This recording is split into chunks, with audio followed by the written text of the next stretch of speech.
Corona के फैलल बा बलाई रे बेटा, घरवे में करीला पढ़ाई।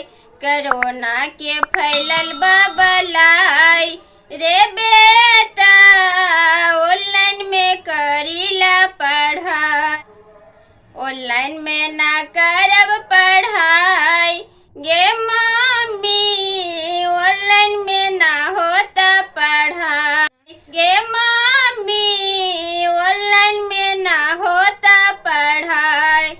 ना खुली स्कूल कॉलेज रे बेटा, ऑनलाइन में करीला पढ़ाई रे बेटा, ऑनलाइन में करीला पढ़ाई।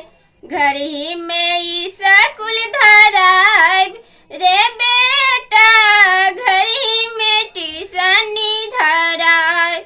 कल ना ऑनलाइन में पढ़ाई रे बेटा, तभी बनवा देशवा के शान। घड़ी में ई स्कूल पढ़ाम गे